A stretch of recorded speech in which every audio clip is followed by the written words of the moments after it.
I talked to you last week at the Watchmen. You're doing Race to Witch Mountain now. What's it like to kind of be in these two like sci-fi movies that are pretty, you know, like there's a lot of buzz around it and stuff like that. It must be kind of an exciting month for you. It is a really exciting month, and I at the end of the month I go then to start this play on Broadway that I just finished the run of in Chicago. So it's kind of an amazing month. But basically, what's incredible is that I did these movies at two totally different times. So the fact that they're coming out at the same time is really funny. And I love them both, and they're so different. I mean, they're such different films. You know, one is obviously a lot darker and more adult, and one is for the whole family. And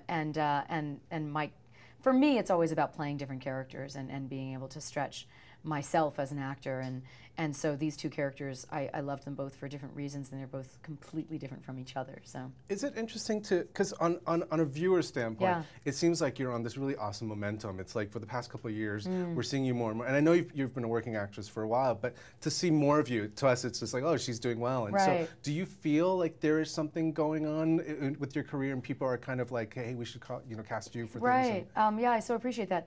I do. I mean, I think that definitely in the last couple of years, you know, it's been really important to me throughout my career to play very different roles, and certainly to go from, like, you know, Spy Kids to Sin City, or to, you know, various different things, and to also incorporate theater, and I've gotten to play some phenomenal roles in New York. But I do think there's something in the last couple of years where, like, the body of work is now catching up with itself, because I think for a period of time I was confusing people a little bit, like, well, wait a minute, she was an American Gangster, but she was also the mom, and how could that, you know, and just sort of confusing people. And now I think hopefully that in the last couple of years there's been enough things that people can just go, oh, she can disappear into different characters. And that's what's always been most important to me, is that I get the opportunity to play the roles that I want to play. And so if that's starting to happen a little bit more now, I'm incredibly grateful for it. I have a theory that you have a very authoritative face. And I'm just, because you get cast in these roles, you're a specialist. And you're, U.S. Marshal. Have you looked at me and you're like, you know, I believe in myself. I don't know, like, what did you... Oh my God, no. I mean, you know, I don't know. Fear has always been a part of the thing for me, but it's just become my friend, and mostly things that scare me I want to do. So I don't know. I think that's probably just an illusion that I seem very authoritative. But I do love playing strong women, and I love playing complex women, you know, and I also I definitely like to mix it up, and there are those characters that you want to be more like, and then there are the characters that you're so glad that you're not like, but it's so wonderful to be able to explore them as an actor. So yeah. You got to kick some butt in this film, and so was that something fun for you, or was that something that you want to do more of, or do you want to go towards the direction of, like, you know what, gun-toting Carla is the next? Really fun.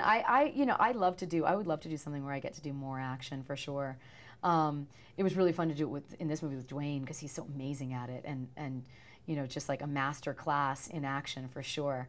Any tricks you learned from? He makes it look effortless. Well, he's just so precise. That's what's incredible. He's so precise with it that I guess that's maybe what, you know, what I would love to take from it is that. But I think it comes from training. I think it comes from, like, I'm pretty good with stunts, actually, and I'm a fairly physical person. But when you see him, you're like, oh, I mean, you know, it's one take wonder, Dwayne Johnson. To work with Dwayne, then, I mean, and Andy, just they're really fun people, and so to be on a set where there's so much levity involved, is that like a? Is fantastic.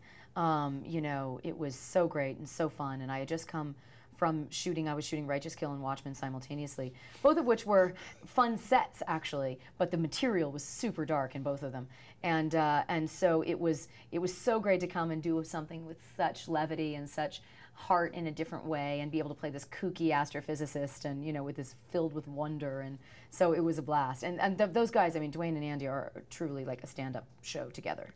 To shoot in a city, which, I mean, you're in a Disney movie, shot in Sin City. Any funny stories? Because obviously it's like you're driving by, and obviously there's like a poster for naked ladies. You know, like I know, no, it's surreal. I'm sure the kids will have a better take on that even. Well, I lost my money so early on when I decided to gamble. I was like, well, that's it for that. So, well, I hear there's great restaurants. So, you know, I had some great meals and went and saw a couple of Cirque du Soleil shows, which were fantastic. But no, it is actually really funny that's the case. Andy did a tour yesterday, and he kind of leaked out a bit of personal. He said that you guys went to a wedding chapel and got married. I'm just wondering, I mean, are you ready to put it on record? Well, I mean, you got to do what you got to do, you know, and generally I do it before getting the job, but in this case, I like Andy, and so, yeah, we thought what better place to consummate our relationship than Vegas. Congratulations. Thank you very much. Thank you. Awesome.